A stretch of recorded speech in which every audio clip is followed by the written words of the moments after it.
Okay, so we've got more videos on handstand progressions coming up. I have no idea if you can see me or not in this video. Yeah, we good? Yeah, you can see it. Okay, so this top portion is kind of a mobility piece, or not mobility, warm-up exercises that you're going to be doing before box jumps tomorrow. Just starting to get the ideas of building towards good handstands in place before we eventually move on to handstand play at the end of class. So first thing we're going to show you is a body tightener. And the goal is to get 3 sets of 10-second holds in the body tightener. People may be like, oh, what the heck am I supposed to be feeling like?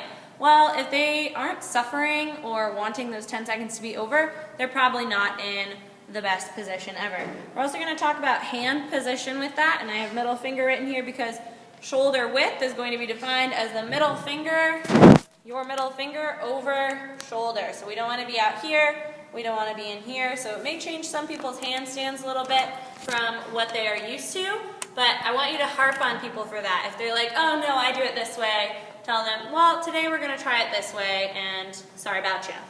Last but not least, we're going to talk about some hollow body inchworms, and that is basically like an extended inchworm, and then moving into some compression. So we'll start off with those warm-up pieces, and then move into more of the skills after that. So first up, we're going to have a body tightener. Body tightener, what Anna's going to do here is she's going to place her hands against the wall, shoulder width apart, kind of that middle finger we just talked about, and she's going to really be pressing against this wall. We did this the other day with some coaching staff, and people are asking where should I be feeling this, but you should be pressing against the wall as tight as you possibly can. At the same time, let me see if I can see a full body of you here. Oh, and you put this down, perfect. Well, at the same time as she's pressing against that wall, we want to make sure her heels and her butt is as tight as possible. So what you can do as a coach is come around, try to lift her feet together. If you're able to pull apart, tell them to tighten up. She should be, so we're going to say is 3, 2, 1, go. 3, 2, 1, go. She should be pressing her shoulders down to the ground, armpits down, pressing against the wall. Everything's tight throughout, butt cheeks are tight, and then can't pull her heels together. She's holding that for 10 seconds. In 3, 2, 1, and go ahead and rest. So you're going to hold that for 10 seconds, doing 3 sets of 10 seconds on that body tightener. Again, body tightener is because we want everything as tight as we possibly can, squeezing against that wall. So that's that first one. Then we have, we talked about the hand position. She kind of already nailed that hand position. Let's see if we can get a better view on the ground. Perfect. So a couple things I want you to think about with hand position. This is kind of what we learned at Power Monkey Camp. Your middle finger should be facing directly forward. Also take a look at her hands. Her thumbs are kind of pointing almost towards each other. When her head, if she kicks up the handstand, she's going to want to look right between her thumbs in that position. That's what we're looking for that middle finger to the outside shoulder. Her hand position's a little bit more narrow than what I think most of us are used to. Working on compression. We're going to kind of skip ahead right here for one of the warm-ups. Compression drills, just because we have her in that hand positioning position. She's going to walk her feet in, trying to get her hips on top of her shoulders. Obviously, Anna's in a really good position because she's got that flexibility. You'll probably not find many people able to get into that spot, so they maybe have to walk out their feet a little bit further to get that spot, or even bend their knees to get that spot. We're just kind of working on a little bit of compression, trying to bring those knees almost into a tuck into the chest. So that's another drill we have. The last drill we're going to do is going to be the hollow body inchworm. So what she's going to do from here, we're used to normal inchworms. This one's going to be a little bit different. She's going to start walking her hands out. Excellent. She's going to get herself as far as she possibly can while still keeping this hollow body. Notice this arch up here up top. She's really trying to push through her shoulders here at the top. She's not pushing through her hips, so she's arched all the way throughout. Exactly what we're looking for. She's going to hold that for 3 seconds, and she's going to walk her feet into her hands. And that would be considered 1 rep. Let's go ahead and show one bad rep on that one. Go ahead and try not to do the arch at the top. There we go. See how her butt's kind of hanging up in the air there? Really want to focus on pushing through the shoulders a little bit more to kind of get her through that arch. There you go. Get through that arch at the top there, creating that. And normally she would probably walk her hands out a little further. So those are the 3, kind of 4-ish, 3.5 warm-up drills we're going to use in sequences we're going to take people through, kind of teaching them a little bit more today. When the actual progression, what we're going to work through is a box walk around is going to be the first progression we're going to allow people to kind of work through. We're going to move the camera with us as we do this, make it a little bit easier for you guys to see. So a box walk around, you guys are all very, very, very used to this one, but we're just going to work on a quarter circle here. So if I were to take a piece of chalk and draw in a circle in this position, we could actually do that. I don't want to do that with our athletes because I don't want people to make a mess of the gym. What she's going to focus on here is just kind of shuffling her hands. Hands are slightly leaving the ground, elbows are bending just a little bit, and she's just working herself around the box. We want to see those elbows bend a little bit more. It's going to create a little bit more efficiency in walking around that box versus our old style. Go ahead and do a straight arm shuffle across. Notice the difference there. She's nice and easy, raising the fingers off the ground, trying to work herself through a little bit more efficient handstand walk in that position. Go ahead and rest, Anna. Good. So we want to work on that box walk around. A couple options here. Bending your knees when you're on that box where hamstrings are bad, or maybe leaving yourself out a little bit further so you're not hips on top of shoulders. The goal is to be a little bit more hips on top of shoulders with that.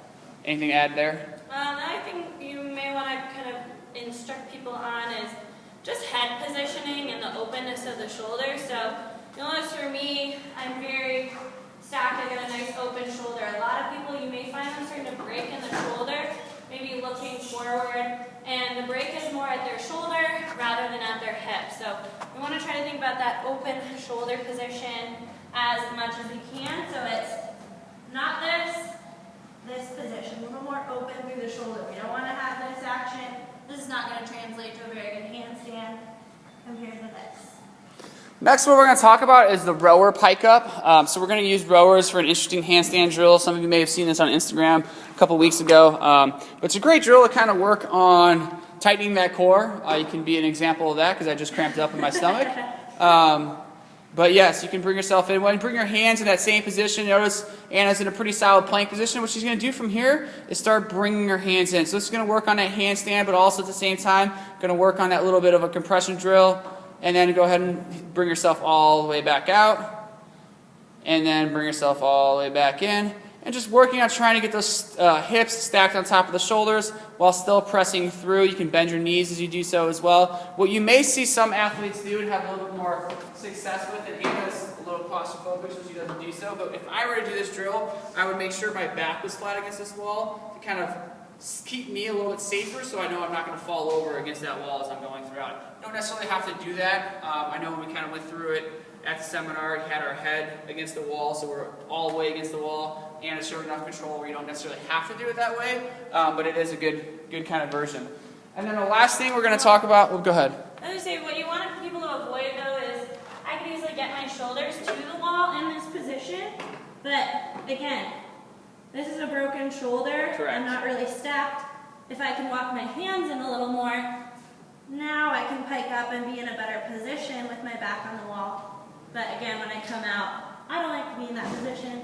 I don't feel very safe there. But if you're going to have people use that wall as a guide, get hands really, really Yeah, close. I was going to say, good fix there, just to get the hands as close to the wall, which I actually think is what we had to do, is bring our hands against the wall, and we did that. Now I think about it. The last one we're going to do is the wheelbarrow drill. So the wheelbarrow drill, we'll kind of give a side view here and kind of go from there as we're taking ourselves through. What we're going to do first drill with a wheelbarrow is I'm just going to do a regular, hold her legs right out in front of me, grab one leg, grab the other leg, grab the other leg, and we're really focusing still in that hollow position. She's pushing her shoulders through, nice hollow spot, and she's just going to start to slowly walking herself forward as we go throughout. Okay, good, let me rest. Excellent. So we're just nice and easy working with a partner, taking ourselves through. The next piece on that, just want to make sure we're in frame. So the next piece on that would be, this is going to be more advanced level stuff, so please do not offer this to everyone. Only offer it to people you're comfortable with. So we can go legs between shoulders, go ahead, and she's going to start to really break those arms, those elbows, as she walks herself forward. Try not to shift those hips, so she's a little bit higher. Good. Go ahead and rest. Excellent. So that's a version.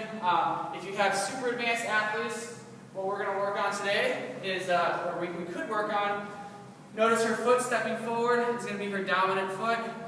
So she's going to actually lead with her other foot coming up into the air. So I want to be on that side of her as I catch her. So as she kicks up, boom, straight up into the hands. So we just got a nice little kick up. We're going to go ahead and rest.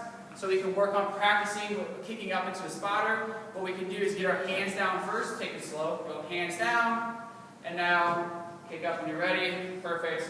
So we have a little bit more controlled rather than walking into it, which some athletes may prefer. And then last but not least, we're going to actually work on a handstand walking with a partner, where she's going to go ahead and lead. Perfect. Get her in a nice good line first, and then as an athlete, I'm going to step in front of her, and then she's going to slowly start to walk herself forward with a partner, taking herself through, keeping herself good. Go ahead and rest. Keep herself in a nice good line. So lots of different things to think about today. We want to try to give it a little bit more playtime with that piece today. Do you have anything to add? I would say the biggest thing that you're going to want to convey to athletes is trying to get them to stop at the point that is best for them. So if you start showing the box walk around drill and you see some people keep moving with you and you're like, you know, maybe we should stay with that drill today, don't be afraid to say that, and don't be afraid to say, hey, I don't know that you're ready for this drill yet, because explaining it to everyone's going to minimize everyone's playtime. So big thing is maximize playtime. Ready, set, yay. Awesome.